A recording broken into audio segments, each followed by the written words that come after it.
어린아이가 태어났는데, 신생아요? 신생아가 태어났는데, 응애 하고 울지 않습니까? 네, 그렇게 울지 않고 태어난 애기가 엄마 추워요 이렇게 말을 합니다.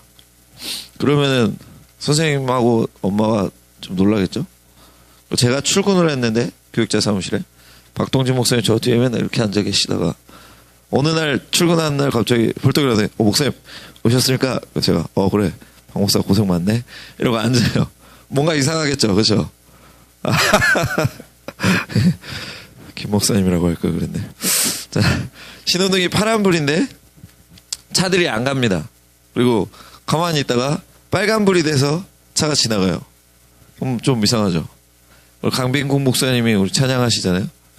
주여 막 이렇게 찬양하시는데 갑자기 어느 날 강빈국 목사님이 나와서 하나님 막 이러면서 이런 목이만한 목소리로 찬양한다. 이상하죠. 그래서 평소에 우리가 정상적이라고 생각한 것들, 당연하다고 생각한 것들이 조금 꼬이거나 뒤집힌 상황들 제가 억지로 만들어 보았습니다. 오늘 본문, 우리 본문에서도 이런 정상이 비정상적으로 나타나는 것들이 몇 가지 나오는데 그것에 대해서 생각해 보겠습니다. 본문은 크게 두 개의 장면으로 나눠집니다. 첫 번째는 13절에서 17절로 이스라엘에 대한 하나님의 말씀. 두 번째는 18절에서 23절로 하나님을 향한 예레미야의 탄원이 들어있습니다. 자기 대적들을 어떻게 해달라 하는 말씀이 들어있는데요. 13절부터 보겠습니다. 하나님께서 이스라엘이 심히 가증한 일을 행하였다고 말씀하십니다. 15절에 보니까 그것이 무엇인지 나타나요. 허무한 것에게 분향하였다. 예, 그것은 바로 우상숭배입니다. 하나님을 믿고 하나님을 섬기지 않는 것이죠. 이것이 첫 번째 정상의 비정상화입니다. 하나님의 택하심을 받은 이스라엘이 하나님을 믿고 따른 것이 아니라 허무한 것에게 분향했습니다. 죽은 존재 그리고 없어질 존재에게 기도하고 예배드리고 섬기고 그것들을 쫓았습니다. 이방 민족이 그랬다면 그럴 수 있겠다 할 수 있죠. 그렇죠? 근데 이스라엘이 그랬습니다. 하나님께서 택하시고 가나안에서 인도하시고 또 가는 길 보호하시고 또 지금까지 하나님께서 이끌어주신 그런 은혜를 받은 백성인데 그들이 하나님을 예배하지 않는다? 정상이 아닌 것이죠. 하나님께서 이 상황을 비유적으로 말씀하십니다. 14절 같이 읽겠습니다. 14절 시작. 레바논의 눈이 어찌 들의 바위를 떠나겠으며 먼 곳에서 흘러내리는 찬물이 어찌 마르겠느냐. 레바논의 높은 산, 이건 당연한 건데 높은 산 가면은 일본에도 높은 산 후지산인가요? 예, 거기 위에 만년설처럼 얼어서 녹지 않는 눈들이 있지 않습니까? 거긴 기온이 영하니까 추우니까 아무리 햇빛이 비쳐도 눈이 녹지 않습니다. 그 레바논의 그 높은 산에도 그렇게 눈이 얼어 있다는 거고, 헤르몬산의 수원, 산의 수원에서 이렇게 물이 흐르면은 강으로 흘러갈 때까지 그 물이 마릅니까? 안 마릅니까? 하루아침에 마르진 않죠. 그런데 지금 이것도 헤르몬산의 수원에서 강으로 흐르는 물줄기는 마르겠느냐라고 물어보시면 마르지 않는다는 것을 말씀하시는 것이죠. 하나님께서 이 말씀을 왜 주신 것일까요? 이런 자연현상은 당연한 섭리라는 겁니다. 위에가 기온이 낮으니까 거기서 눈은 녹지 않을 것이고 물이 이렇게 흘러갈 때에 물줄기는 쉽사리 마르지 않는다. 그 장기간 걸쳐서 일어나는 일이지 단숨에 물이 마르진 않는다는 거죠. 이것이 정상입니다. 이렇게 자연은 창조주 하나님께서 정해 놓으신 창조 질서대로 움직이는 것을 말하는 것이죠. 그래서 눈이 녹겠느냐? 물이 마르겠느냐? 물어보시면 당연히 그렇지 않지라고 말씀하신 것이죠. 그런데 자연은 그렇게 하나님이 지으신 대로 움직이는데 이스라엘은 하나님께서 택하신 백성이고 하나님이 구별하신 백성인데 하나님을 따랐습니까? 따르지 않았습니까? 따르지 않았습니다. 정상적으로 하지 않고 있는 것이죠. 출애굽기 19장을 보면 하나님과 이스라엘 백성이 시내산 언약을 체결한 장면이 나옵니다. 19장 6절 제가 읽겠습니다. 너희가 내게 대하여 제사장 나라가 되며 거룩한 백성이 되리라. 너는 이 말을 이스라엘 자손에게 전할지니라. 아멘. 8절입니다. 19장 8절. 백성이 일제히 응답하여 이르되 여호와께서 명령하신 대로 우리가 다 행하리이다. 모세가 백성의 말을 여호와께 전하매. 그 출애굽기를 보니까 이 시내산 언약인데 하나님께서 이스라엘을 제사장 나라여 거룩한 백성으로 삼으신답니다. 이스라엘도 하나님의 말씀대로 행하겠습니다. 하나님을 쫓겠습니다 하였습니다. 그래서 언약이 체결되었습니다. 근데 오늘 본문에서 보니까 하나님의 백성, 하나님의 말씀 따르겠습니다, 하나님 언약에 순종하겠습니다 하는 백성들이 지금 어떻게 하고 있습니까? 그 말씀을 따르는 게 아니라 허무한 것에 분향하는 우상 숭배를 하고 있다. 아까도 말씀드렸지만 비정상이죠. 이들에게 하나님께서 말씀하십니다. 오늘 본문 15절에서 17절입니다. 물은 내 백성은 나를 잊고 허무한 것에게 분향하거니와 이러한 것들은 그들의 길 곧 그 옛길에서 넘어지게 하며 곁길 곧 닥지 아니한 길로 행하게 하여 그들의 땅으로 두려움과 영원한 웃음거리가 되게 하리니 그리로 지나는 자마다 놀라서 그의 머리를 흔들리라. 내가 그들의 원수 앞에서 흩어버리기를 동풍으로 함같이 할 것이며 그들의 재난의 날에는 내가 그들에게 등을 보이고 얼굴을 보이지 아니하리라. 이스라엘을 그들의 길에서 넘어지게 하고 곁길 닥지 않은 길로 행하게 한답니다. 원래 자리에서 다른 자리로 옮기신다는 말씀이죠. 눈이 아까 말씀한 레바논 산의 눈이 그 위에 지역, 영하 지역이 아니라 그 밑에 조금 더 밑으로 내려오면 어떻게 되겠습니까? 높겠죠. 따뜻한데 영하가 아닌 곳으로 오면 당연히 높겠죠. 그리고 물이 이렇게 물줄기 흘러서 강으로 가야 되는데 그 물줄기를 좀 이렇게 위에서 바꿔가지고 다른 쪽으로 새게 하면 어떻게 하겠습니까? 물줄기가 약해지고 물이 마르겠죠. 이처럼 이스라엘도 하나님의 길, 하나님이 보호하시는 길이 아니라 다른 길로 가게 하시면 어떻게 되겠습니까? 멸망하겠죠. 말라버릴 것입니다. 출애굽기 19장 5절을 보면 하나님과 이스라엘이 언약을 체결할 때 하나님이 한 가지 조건을 달아주시는 게 나오는데요. 제가 읽어보겠습니다. 세계가 다 내게 속하였나니 너희가 내 말을 잘 듣고 내 언약을 지키면 너희는 모든 민족 중에서 내 소유가 되겠고. 아멘. 어떤 조건입니까? 하나님의 말씀을 잘 듣고 언약을 지키는 것. 그러니까 하나님을 믿고 하나님의 말씀에 순종하는 것입니다. 근데 오늘 본문에 보니까 이스라엘이 그렇게 했습니까? 안 했습니까? 하지 않았죠. 그러니까 결국 하나님의 말씀에 순종하지 않은 이스라엘을 원래 길에서 옮기셔서 망하게 하신다고 하나님께서 말씀하신 것입니다.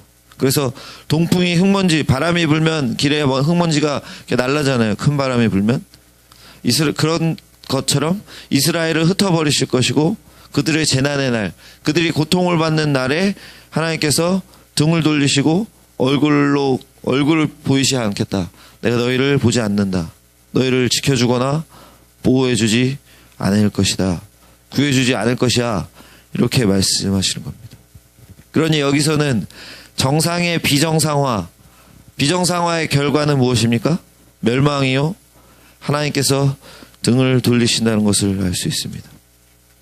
무섭죠? 네, 저만 무서운가요?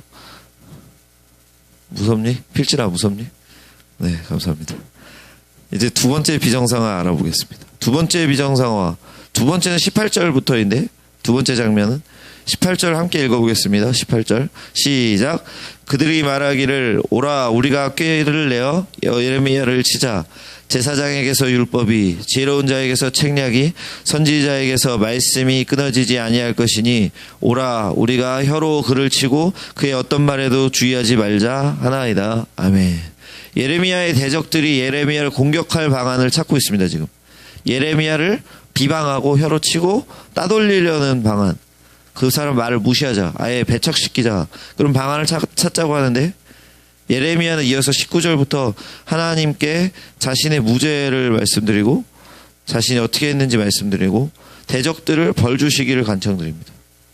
19절에서 자신을 돌아봐달라고 자신과 다투는 이들의 목소리를 들어주시라고 말씀드리죠. 그 대적자들은 악으로 선을 갚는 자들입니다. 20절에 나오는 것처럼 악으로 선을 갚는 자들이고 예레미야를 궁지에 몰려고 구덩이를 팠습니다. 그래서 예레미야는 근데 그들을 위해서 하나님의 말씀을 전했지만 예레미야는 하나님의 분노를 돌이키기 위해서 그들에게 유익한 말을 했지만 그들로 하여금 죄를 회개하고 하나님께 돌아오게 하기 위해서 하나님의 말씀을 계속 전한 것이지만 도리어 그들은 예레미야를 궁지에 빠뜨리려고 계획을 계속 세웠습니다. 이러한 구체적인 모습 하나님께 간청하는 예레미야 말에서 나타납니다. 22절 제가 있습니다. 주께서 군대로 갑자기 그들에게 이르게 하사 그들의 집에서 부르짖음이 들리게 하옵소서. 이는 왜냐하면 그들이 나를 잡으려고 구덩이를 팠고 내 발을 빠뜨리려고 올문을 놓았음이니이다. 함정을 팠다는 거죠. 그리고 20절 상반절과 23절 상반절에도 이게 나타납니다. 그들이 나의 생명을 해하려고 구덩이를 팠나이다. 그리고 23절에서는 여호와여 그들이 나를 죽이려 하는 계략을 주께서 다 아시오니. 대적자들은 심지어 예레미야를 죽이려고까지 했다는 겁니다. 이것이 두 번째 정상의 비정상화입니다. 이스라엘의 회개와 돌이킴을 위해서 하나님의 택하심을 받고 하나님의 말씀에 순종하고 헌신한 예레미야가 하나님의 말씀을 전했다는 이유로 공격을 받는 상황, 목숨이 경각에 이르는 상황. 이게 뭔가 잘못된 거 아닙니까? 하나님의 백성에게 하나님의 뜻을 전했는데 내가 목숨을 잃어야 된다? 하나님을 믿는다고 하는 백성들이 하나님께서 택하신 선지자의 경고의 메시지가 있으니까 그 경고를 듣고 기도하고 회개해도 모자랄 판인데 지금 자신들의 뜻대로 살려고 하고 선지자를 궁지에 몰아서 죽이려고 계획을 세우고 있습니다. 이것이야말로 비정상 중에 비정상이죠. 그래서 예레미야는 하나님께 대적들에 대한 벌, 공의의 심판을 주시기를 기도드리는 것입니다. 얼마나 힘들었을까요? 그렇죠? 하나님의 말씀 전하는 건데 자기는 이렇게 대적들 말을 해도 말 통하지도 않고 자기를 죽이려고 하는 것을 보여줄 때 얼마나 힘들었겠습니까? 이렇게 두 가지 비정상에 대해서 알아보았습니다. 이 정상의 비정상화, 이미 비정상이 되어 있는 상황 알아보았습니다. 여기서 우리는 무엇을 생각할 수 있을까요? 먼저 우리는 우리 삶을 돌아봐야 됩니다. 이스라엘 백성처럼 죽을 길로 가고 있는 것은 아닌지 한번 생각해 보아야 됩니다. 여러분은 지금 어떤 길로 가고 있습니까? 하나님의 택함을 받은 하나님의 백성으로 바른 길인 하나님을 믿으며 하나님 말씀에 순종하는 길을 가고 있습니까? 아니면은 이스라엘처럼 하나님이 아닌 허무한 것을 쫓는 우상 숭배를 하며 살고 있습니까? 요즘 최하나 전도사님이 말씀할 때 그랬나요? 예레미야 말씀 언제 끝나냐고 청년들이 그런다고. 예레미야 말씀을 묵상할수록 이런 선지서 경고의 메시지를 들을수록 우리 마음이 상당히 무겁죠. 저도 무겁습니다. 근데 우리가 이런 말씀이 있을 때마다 우리 자신을 계속 돌아봐야 됩니다. 혹시 내가 그렇게 살지 않는가? 혹시 내가 잘못한 게 있지 않은가? 돌아봐야 됩니다. 하나님께서 우리를 사랑하시는 건 맞아요. 그렇죠? 우리를 너무나도 사랑하시지만 우리의 죄는 사랑하지 않는단 말이죠. 하나님께서 죄가 없으신 분이고 선하신 분이고 거룩하신 분이라서 죄를 사랑하신다, 사랑하시지 않나? 사랑할 수조차 없습니다. 그러니 우리를 사랑하시지만 우리 죄를 미워하신다는 것을 잊지 말고 하나님께 회개해야 됩니다. 그래서 우리가 바른 길에 있지 않거나 또 지금 바른 길 속에서 다른 길로 가는 곳에 이렇게 두 다리를 걸치고 있다면 바른 길로 돌이키시기 위해서 간절히 기도해야 됩니다. 그래서 하나님께 우리 죄를 깨닫게 해달라고 기도하시고 우리 죄를 하나님께 깨닫게 하신다면 그 죄를 하나님께 자복하고 회개하며 우리 삶을 돌이키셔서 정상의 비정상화로 사는 것이 아니라 정상으로 그대로 살아가는 여러분 되기를 축원합니다. 아멘. 두 번째, 우리가 예레미야의 대적자들처럼 살고 있지 않은지 알아봐야 합니다. 예레미야 대적자들 아까 어떻게 했습니까? 하나님의 말씀을 듣지 않았으면 물론이요, 하나님 말씀을 전하는 예레미야를, 선지자를 궁지에 몰아 넣으려고, 그리고 생명을 해치려고 했습니다.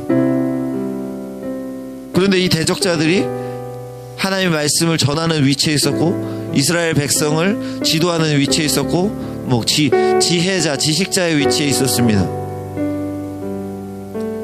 우리는 어떻습니까? 하나님의 말씀을 더 많이 듣고, 또 이렇게 새벽기도 나오고, 또 양육과 훈련 많이 받고, 또 이 대구 지역에서, 또 우리나라 청년부에서 많이 우리는 성장하고 하나님의 은혜를 누리고 있다고 자부하고 있는데, 우리의 삶은 어떻습니까? 하나님의 말씀을 듣습니까? 아니면 무시합니까?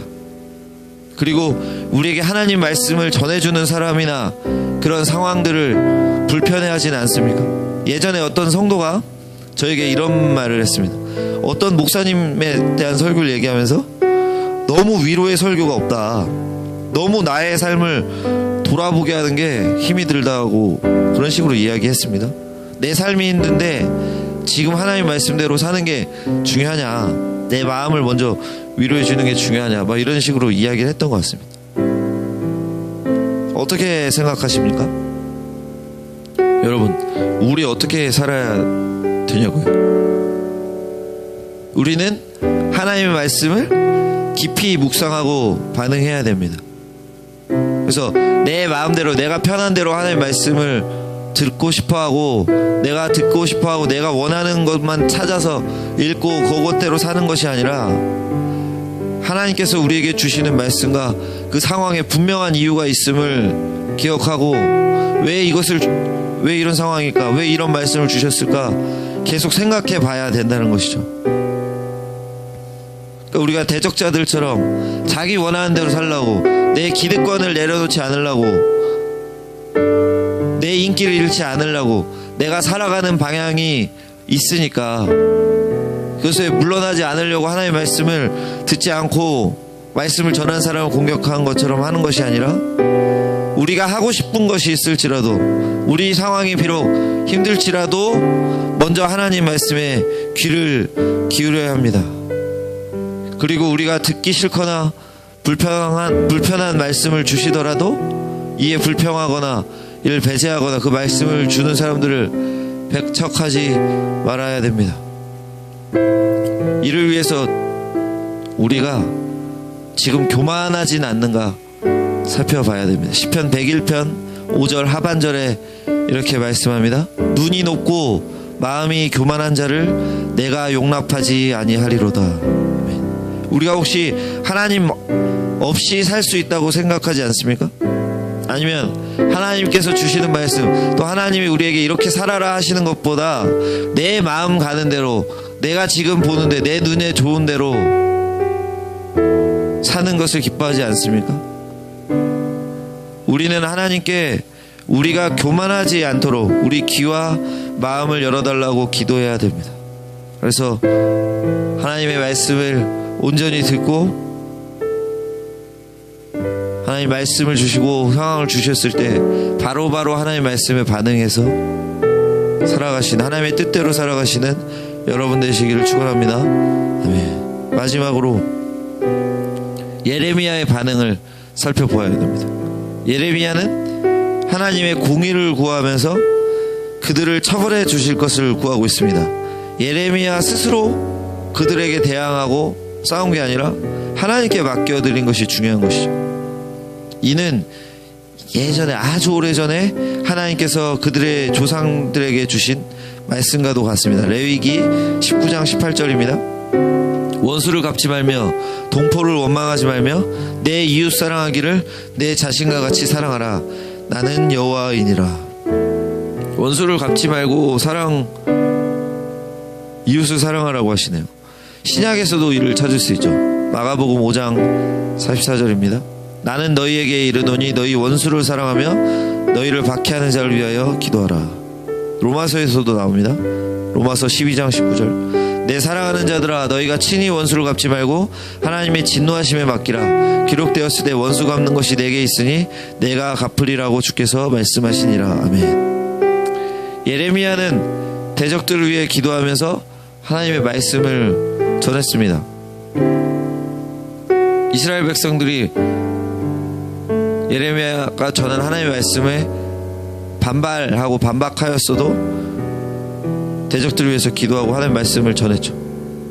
그리고 예레미야 7장 16절이나 11장 14절 또 몇 군데 더 있는데 그런 부분을 보면 하나님이 예레미야에게 이렇게 말합니다. 그들을 위해서 기도하지 마라. 나 그들을 혼낼 테니까 그들을 위해서 기도하지 마라. 하나님께서 이스라엘 심판을 확정하셨다. 나 심판할 거야. 그러니까 기도하지 말라니까. 하나님께서 이렇게 말씀하시는데 예레미야는 계속해서 그들을 위해 기도하고 하나님의 말씀을 전했습니다. 예레미야가 하나님 마음을 잘 안 거죠. 하나님 심판할 거야 이러지만 하나님은 어떤 걸 원하십니까? 그들이 이스라엘이 회개하고 하나님께 잘못했을 때 돌이키는 걸 원하고 계시잖아요. 그러니까 예레미야는 계속 전해야 되는 겁니다. 그러니까 하나님의 뜻대로 살려고 노력했다는 거죠. 이처럼 우리도 우리의 대적들과 어려운 상황을 위해서 내가 불평하고 내 계획을 찾고 사는 것이 아니라 먼저 누구를 찾아야 됩니까? 하나님을 찾고 하나님께 기도해야 됩니다. 원수들 위한 기도. 저 사람 하나님 그들에게 공의의 심판을 내려달라는 기도 예레미야처럼 할 수 있지만 그것뿐만 아니라 우리의 어려운 상황들 그리고 우리가 하나님께서 맡겨주신 사명을 감당하는 데 방해가 되는 모든 것들에 대해서 하나님께 먼저 맡겨드리고 하나님의 인도하심을 구하는 기도를 해야 된다는 겁니다. 오늘 본문 18절 보면 예레미야의 대적들이 말합니다. 제사장에게서 율법이, 지혜로운 자에게서 책략이, 선지자에게서 말씀이 끊어지지 않을 것이다. 어떻게 보면 이게 되게 하나님 믿는 사람들의 말 같지 않습니까? 그런데 이들이 말하는 율법 책략 말씀은 결국 자신들의 깨와 자신들의 계획이고 자신들의 국리고 노력입니다. 여러분 우리 어떻게 살아야 합니까? 내 뜻과 내 지혜를 의지해서 살아야 합니까? 아니면 하나님을 믿고 하나님께 모든 것을 맡겨드려야 합니까? 당연한 거죠. 우리는 하나님께서 모든 것을 해결해 주실 것을 믿고 하나님께 맡겨드리며 담대히 우리 사명을 감당해야 합니다. 그렇게 할 때 하나님께서 우리를 이끄실 것이고 우리 대적들이 또 우리를 핍박하는 자들, 우리 하나님을 믿는 믿음을 신앙을 핍박하는 자들 변화시킬 것이고 또 그들에게 전도할 수 있게 하실 것이고 그들이 마음을 돌이키게 하실 것이고 물러나게 하실 것이죠. 또 우리 어려운 상황들 지금 우리가 고통스러워하면서 경제적인 문제, 학업의 문제, 관계의 문제 여러 가지 속에서 하나님께 기도하고 하나님 이것 때문에 우리 사명 감당하지 못하겠습니다. 하나님께 맡길 때에 하나님이 그냥 두시겠습니까? 아니면 해결해 주시겠습니까? 설령 지금 당장 하나님이 이러고 해결해 주지 않으시더라도 우리에게 상황 타개를 위한 지혜를 주실 것이고 그 사람들의 마음을 만져주실 것이죠. 그렇게 하나님을 믿고 의지하면서 살아가는 것이 하나님 백성의 길 아닐까요? 예레미야처럼 이렇게 묵묵히 살아가는 여러분 되시기를 축원합니다. 이제 기도할 텐데 우리를 돌아와 봅시다. 우리 삶 속에서 정상이 비정상화되어 있는 것은 무엇입니까? 학생이면 학생답게, 사업가면 사업가답게, 리더면 리더답게 해야 될 것들이 있는데 그렇게 사는 것이 아니라 다른 모습으로 사는 게 무엇이냐는 겁니다. 근데 그 중에서 우리가 가장 먼저 돌아봐야 될 것은 하나님을 믿는 성도로서 우리가 산다고 하는데 하나님 믿는 성도처럼 살지 않는 것이 무엇이냐는 말입니다.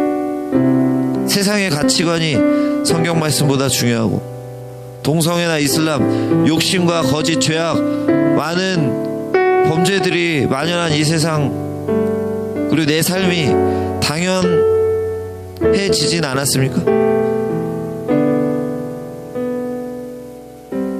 우리 기도합시다. 비정상이 정상이 될 수 있도록 예수님께서 우리의 깨진 하나님과의 관계 또 우리의 깨진 마음을 위해서 예수님께서 오셔서 피 흘려주시고 우리를 회복시켜 주시는데 우리 하나님의 자녀 삼아주시고 우리 죄를 씻어 주셨는데 우리는 왜 다시 비정상으로 살려고 할까요? 우리 마음속에 있는 또 우리 삶 속에 있는 하나님으로부터 멀어지게 하는 것들을 놓고 우리에게 기도합시다. 잠시 눈 감고 우리 삶을 돌아보며 하나님께 이렇게 기도합시다. 하나님, 내 마음의 눈을 열어 주시옵소서. 나에게 깨닫는 영, 지혜의 영을 주시고 영 분별력의 은사를 주셔서 내가 어떻게 살고 있는지 잠시 돌아보게 하시고, 하나님의 백성답게 살지 못하고 하나님의 백성으로 살지 못하는 모습이 있다면 하나님 지금 고백하게 하시고 깨닫게 하시고 돌이키게 도와 주시옵소서. 우리 하나님께 간절하게 우리 삶을 놓고 우리의 비정상을 정상으로 돌려주시는 하나님을 간절히 붙잡으며 기도합시다. 우리 삶을 놓고 함께 기도합니다. 기도하겠습니다.